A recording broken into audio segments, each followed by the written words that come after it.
वहला भाई बहन, आ साथे जी नियमित मुलाकात से आ भेरो मित्रता जो संबंध बंधायो है वो सच्चाई सीमेंट जे कोई पुल करता पण वधु मजबूत है। हाणे जो आके याद वे त आऊं आके बाइबल जे नए करा जे विभाग में जा कुरंथी लोक के प्रेरित संत पाउल जो लखल बीजो पत्र जो 6ठो अध्याय वांची रखे जी विनंती कई हुई। मूंखे आशा है कि अहीं जरूर वांचियो हूंदो। तो सुनो बीजो कुरंथी के पत्र तंहिंजो 6ठो अध्याय ने पहली कलम। ईश्वर जे सहकार्यकर तरीके कम करींदल असीं आके आग्रह से विनंती कयूं था कि आके ईश्वर जी कृपा मिलई है, आके इनके नकामी लेखणी न। हिते ईश्वर जा सहकार्यकर एतिरे ईश्वर जा सेवक साथे मिलीने कम करींदल ईश्वर जा सेवक हिकिड़े ॿिए साथे मिलीने कम करींदल ईश्वर जा सेवक। हाणे धर्मगुरु ने भक्तजन विच जी जेको भेदरेखा आहे इनके भूसी वेझे जी ज़रूरु आहे। धर्म सेवक धर्म गुरु ने भक्तजन विच कोई भेदरेखा हुणी खपे न। केतिरेक लोग के ईश्वर जे वचन जो शिक्षण ॾिने जी बख़्शिश अथवा कृपादान मिलेलो आहे। केतिरेक के धर्म सेवक अथवा पाड़क तरीके जो कृपादान मिलियो आहे। ॿिए केतिरेक के प्रभु यीशु ख्रिस्त जे शुभ संदेश जो प्रचार करे जो कृपादान अथवा बख़्शिश मिलई आहे। हिन प्रकार जे लोक के भक्तजन जी टोरी में रखे में अचनि था। पण ईश्वर प्रभु यीशु ख्रिस्त जे शरीर रूपी समाज मंडल जे हरेक भाग के कृपादान का बख़्शिश ॾिए था। धर्मगुरु धर्म सेवक ने भक्तजन विच जेको भेदरेखा चित्र में अचे थी उहो अयोग्य ने ज़रूरु वगरजी आहे। कारण पा मेड़े ईश्वर जा सहकार्यकर आहियूं, हिकिड़े ॿिए साथे मिलीने कम करींदल। 6ठो अध्याय ने 2 कलम। ईश्वर जो सुणो तो ते कृपा करे जे टेम में तोजी विनंती सोई ने तोजे उद्धार करे जे ॾींहुं तोखे बचाएला आऊं मदद कई। तो सुणो ईश्वर जी कृपा मेड़वे जो टेम ही जाए, अजज उद्धार मेड़वे जो ॾींहुं आहे। घणे लोग अहिड़ो चवनि था कि हेवर त आऊं यीशु ख्रिस्त जे शरणे नहीं अची सघां, हेवर आऊं यीशु जे साथे संबंध नहीं रखी सघां, हेवर आऊं यीशु के नहीं अपनाइयां, कॾहिं ॿिए कोई समय आऊं अहिड़ो करींदो। लोग पंहिंजो निर्णय मुलतवी रखनि था। आऊं ॼाणा नथो कि मित्र अहीं केरु आहियो ने किथे आहियो, पण अञा अहीं आजे दुष्कर्म जे बंधन में जा मुक्ति मेळवियो न आहियो, अञा पण पाप जी शिक्षा में जा अंजो उद्धार नाहे थियो। तो सुणो ईश्वर जी कृपा मेळवे जो समय ही जाए, अजज उद्धार पामे जो मुक्ति मेळवे जो ॾींहुं आहे। घड़िया सामे नेरियो आजी घड़ियाल में हेवर जेको टेम थियो वे उहो पण उद्धार पामे जो मुक्ति मेळवे जो ही ज टेम आहे। भले हाणे 3 कलम नेरियो प्रेरित संत पाउल 6ठे अध्याय जी 3 कलम में चवनि था कि असांजे कम में कोई वांक कढे अहिड़ो असीं इच्छो नथा, तंहिंला कंहिंजे मार्ग में अॾचण मुश्किल उभी करे जो प्रयत्न असीं कयूं नथा। मित्र पाण अंगत वर्तणूक जी घणे संभाल रखे जी ज़रूरु वे थी। कोई पण बाबत में पाण कंहिंजो गुनो करी सघो न, कंहिंजी पण वाट में मुश्किल उभी करी सघो न। हिते भुलूं अथवा अॾचण एतिरे कंहिंखे मनडोक थिए अहिड़ो अर्थ थिए नथो। हींअर हिकिड़ा साहिब रेस्टोरेंट में चाह नाश्तो करे ला विया हुआ। हुते घणो नाश्तो पियो हो ने ख़ासो नाश्तो मिलंदो पण हो। उहो रेस्टोरेंट ॼाणीतो हो। हुते हिकिड़ो बोर्ड लिखे में आयो हो, इन में लिखियलु हो कि असीं मिणी के था संतोष करी सघूं नथा, पण असीं महिनत ने प्रयत्न कयूं था। ईअं ईश्वर जा सहकार्यकर तरीक़े कम करींदल मिणी के संतोष ॾिराए सघाजे न, पण तैला प्रयत्न था ज़रूरु थी सघे।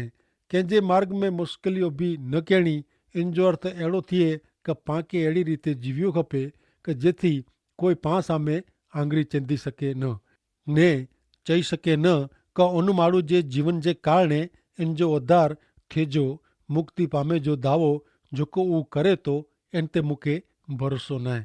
6ठो अध्याय 4 कलम।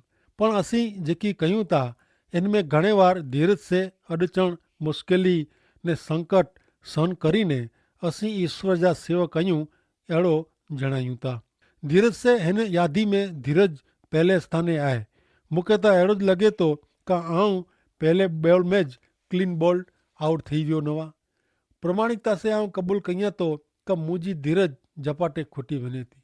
भले हाणे पाण अॻियां नेरियूं त 5वीं कलम में संत पाउल चवनि था क असांखे मार पियो आहे, जेल में पूरे में आया आहियूं, माण्हूअ जे टोरे जो हुमिलो असां मथे थियो आहे, असां वटां भारे मजूरी कराए में आ वई आहे, असांखे मार पियो आहे। पाउल खे मार पियो हो, अहिड़े शारीरिक मार जो पामेजा जे घणे ओछा लोग खे अनुभव थियो हूंदो। पाउल खे हिकिड़ी लकड़ी से 40 फटका मारींदा हुआ, 40 चाबुक जे घाह से इनके मारे में अचींदो हो। पाउल इन जे सेवा कम से ॿई जेकी बाबतूं सहन करिणी पई हुई उहो जणाए थो। अॼु जे समय में घणे ओछे लोग खे अहिड़ी बाबत में जा पसार थियणो पए थो। जेल, माण्हुनि जे टोरे जा हुमिला, वैतरू, मजूरी वग़ैरह वग़ैरह से पाउल पूरो माहितगार हो। ही पाउल अॻियां 6 ने 7वीं कलम में लिखनि था, ॿिजो कुरिन्थियों के पत्र 6 अध्याय 6 ने 7वीं कलम में क असांजी शुद्धता, ज्ञान, धीरज ने मायालू स्वभाव से असी पिंड के ईश्वर जा सेवक तरीके जाहिर किया आहिनि। असी वो कम पवित्र आत्मा से, सच्चे प्रेम से, असांजे सत्य संदेश से ने ईश्वर जी शक्ति ने बर से कियो है। असांजो रक्षण करेला ने हमलो करेला असी न्यायपणे के असांजो हथियार बनायो है। शुद्धता, मुझी गाल मनो मित्र, ईश्वर जो सेवक पंहिंजे जीवन में शुद्ध वे, वो घणे जरूरी ने महत्व जी बाबत है। अज शुद्धता जो अभाव ईश्वर जे सेवा कम में नुकसानकारक करींदल ने अड़चन जहिड़ी बाबत है। ईश्वर जो कोई हिकिड़ो सेवक सड़ेल शाकभाजी जहिड़ो निवड़े, वो घणे ख़तरनाक बाबत है। अनैतिक ने भ्रष्ट निवड़े, वो घणे ख़तरनाक बाबत है। शुद्धता जरूरी है ने ईश्वर इनके महत्व जी लेखिए था। ते पोइ 6 कलम में ज्ञान शब्द है। ईश्वर जे सेवक ला ज्ञान मात्र ईश्वर जे वचन जो जरूरी है अहिड़ो न आहे। ईश्वर जे सेवक के वर्तमान समय जी पण ख़बर हुअणी खपे। हाणे 6 कलम में फिरी थी धीरज शब्द वपराए में आयो है। धीरज जरूरी है, घणे जरूरी है। तंहिं पोइ शब्द आहे मायालूपणु। भक्त जन के दया से भरपूर, नम्र ने मायालू स्वभाव रखणो जरूरी है। उन्ही में रस रखंदल धर्म सेवक जी जरूर वेती। तंहिं पोइ शब्द आहे पवित्र आत्मा से पवित्र ईश्वर। पवित्र आत्मा जे मार्गदर्शन ने दोरणी वगर जेको धर्म सेवक उपदेश ॾिने जो प्रयत्न करे थो, इन ते दया करियो। हिकिड़ा ईश्वर जा सेवक चवनि था कि ॿई कोई पण बाबत करता हिन ॻाल्हि जी घणे चवंदा आहे कि कोई पण जॻह ते उपदेश ॾींदे अॻाऊ ईश्वर के मन में मुंहिंजी प्रार्थना वेती कि ईश्वर पिता पवित्र आत्मा जे बर में, शक्ति में उपदेश करेला मुंहिंजी सहाय करियो। कोई पण धर्म सेवा पवित्र आत्मा जी मदद से ज असरकारक बनी सके।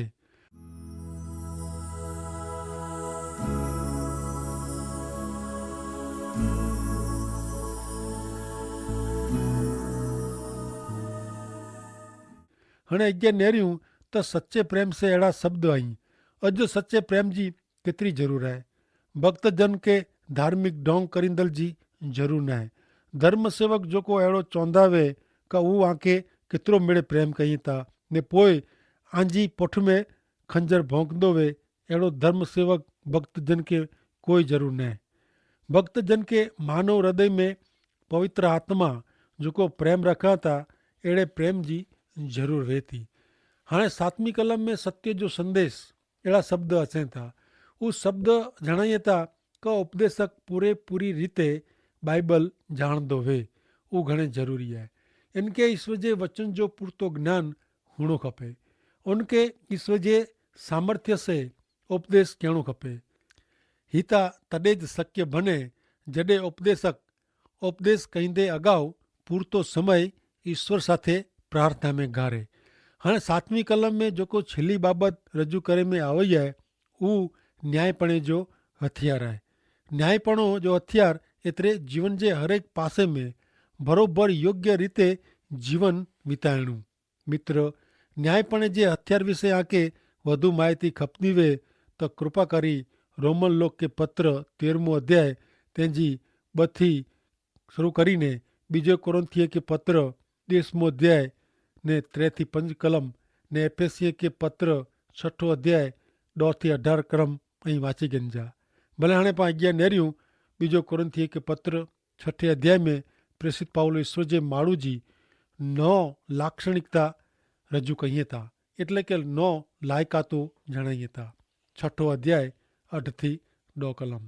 असांखे मान मिलियो, निंदा पण थी, असांजो अपमान थियो ने वखाण पण थिया, खोटा लेखे में आया छतां असीं सचो कोछूं था, अजाण्या जहिड़ा छतां असांखे मेड़े ओळखें था, मरी रहिया छतां असीं जीवूं था, सजा थई छतां असांखे मारी वेझे में आया नहीं, असांखे ॾुखी करे में आया छतां असीं हमेशा ख़ुशि आहियूं, असीं ग़रीब छतां पण ॿिए खे धनवान बनायूं था, असां वटि कीअं न आहे छतां असां वटि मिड़े जाए। मान ने अपमान, केतिरेक लोग खे ईश्वर जो संदेश गमे त केतिरेक खे न पण गमे, वखाण थिया ने खोटो लेखे में आया, केतिरा लोग ईश्वर जे सेवक जी निंदा कईं, खोटी ॻाल्हियूं फैलाईं, छतां ईश्वर जे सेवक खे ईश्वर जी सेवा चालू ज रखणी घणे ज़रूरी आहे ने घणे वार वखाण टीका करता વધુ નુકસાનકારક નીવડ્યા था।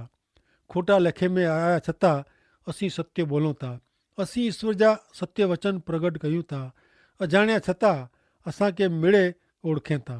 ईश्वर जो सेवक दुनिया में घणे जाणीतो न वे पण ईश्वर इनके ओळखें था, मरी रहिया जहिड़ा थी रहिया आहियूं पण असीं जीवूं था। पाउल मरण जो स्थान केवे पण यीशु ख्रिस्त में इनके जीवन हो, सजा भोगवई छतां मारी वेझे में आया नहीं। पाउल मथे घणे वार अत्याचार गुजारे में आयो हो, छतां हू जीरो रहियो हो, ॾोखी करे में आयो छतां असीं हमेशा ख़ुशि में आहियूं। लोक जे पाप जे कारण ॾुख, लोक यीशु ख्रिस्त जे शुभ संदेश खे जाकारो ॾींदा हुआ, तेला ॾुख छतां पाउल यीशु ख्रिस्त में मज़ा कईंदो हो, ग़रीब वो छतां ॿिए खे धनवान बनायूं था। ईश्वर जे सेवक खे ईश्वर जी सेवा मार्फते साहूकार बने जी इच्छा रखे जी न आहे। असां वटि कीअं न आहे छतां असां वटि मिड़े जाए, जंहिं वटि यीशु ख्रिस्त आई इन वटि ॿियो कीअं न वे छतां इन वटि मिड़े जाए। ऐं मना तो मित्र कां वटि प्रभु यीशु ख्रिस्त आई, ज न वे त आई अजज प्रभु यीशु ख्रिस्त जे शरणे अचीने उन खे मेड़वी गिनो। भले हाणे पाण अॻियां नेरियूं 6 अध्याय जी 11 થી 13 कलम।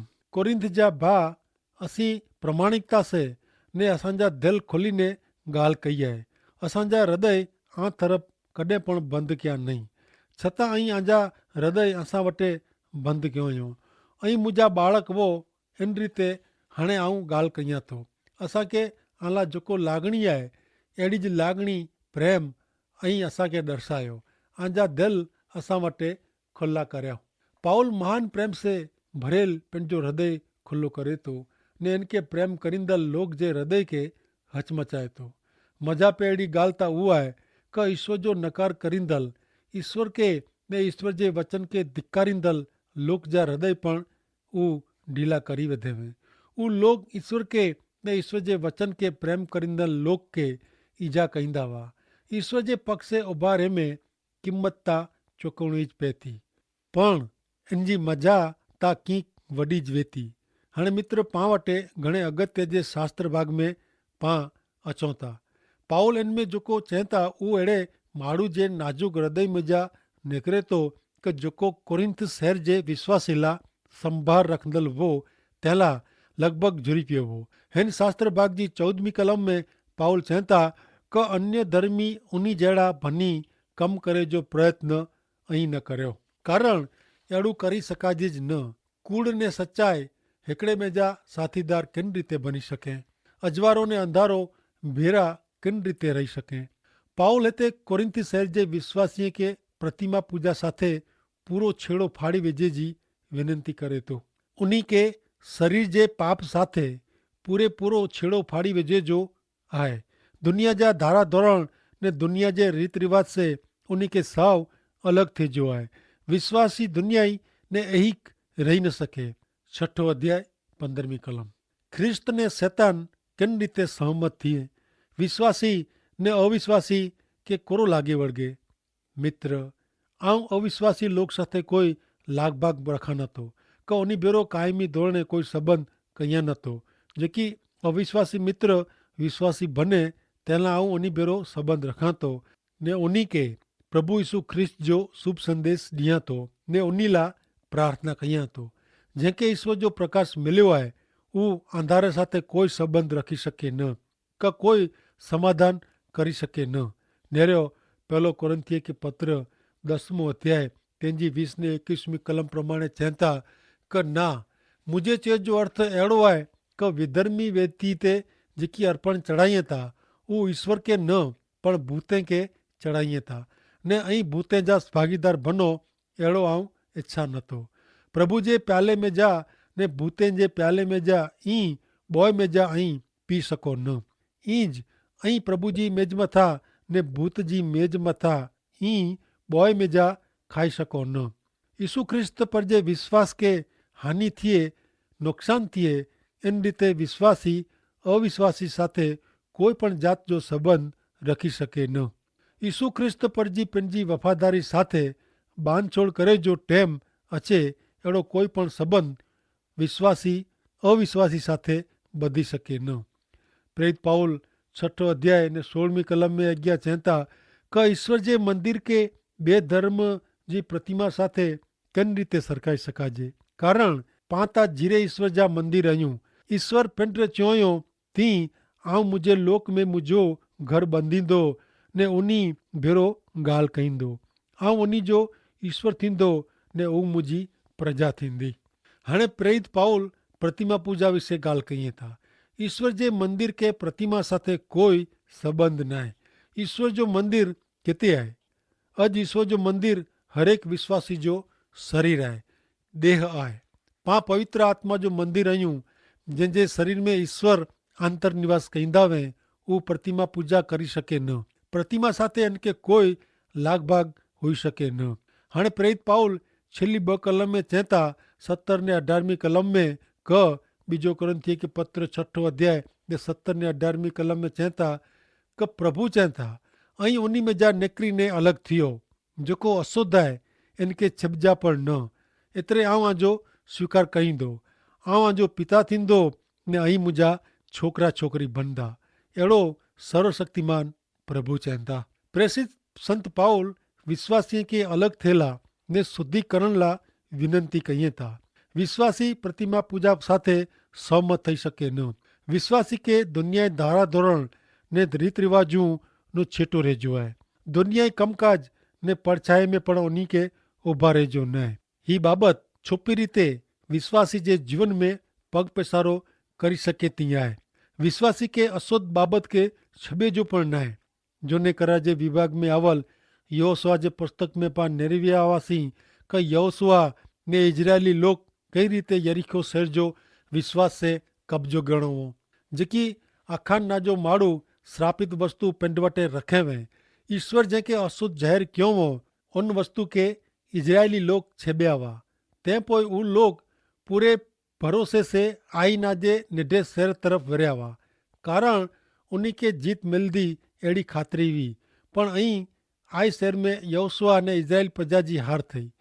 ईश्वर दुनियाई धारा धोरण ने रीत रिवाजनु छीटो रेजो चहता ने अशुद्ध बाबतनु पर्या रेजो चहता पण घणे विश्वासी पिंड के अलग करायेला मने था ते छतां हू हिकड़े बे साथे एड़ियूं ॻाल्हियूं कईए था ने खराब कुछे था। उन्हीं के खबर न है कि उन्हीं जो अड़ो आचरण ने कुछणू दुनिया ही है ने अशुद्ध है। दुनिया जा वाघा पहिरिया छतां उ पिंड के दुनिया नू अलग मने था ऐं कंहिंजो न्याय कयां नथो ने पां कंहिंजो न्याय करी सकूं पण न पण हिन ॻाल्हि जी रजूआत आऊं एतिरे लाइ कयां थो कारण विश्वासी के ख़ासि ध्यानु रखी जी ज़रूर वेती। ईश्वर विषय ॻाल्हि कहिड़ी घणे सवली आहे। यीशु ख्रिस्त मुक्तिदाता आहीं अहिड़ो दावो कहिड़ो सवलो आहे। पां ईश्वर के प्रेम कयूं था अहिड़ो कुझु घणे सवलो आहे। पां ईश्वर लाइ अलॻि कयल आहियूं अहिड़ो मञणो सवलो आहे। तंहिं छतां हक़ीक़त में दुनिया नू ईश्वर लाइ अलॻि न पण वो दुनिया नू अलॻि थियणो उहो पाप में मज़ा कंदल माण्हूअ नू परियां रहणो इन करता ॿई बाबति आहे।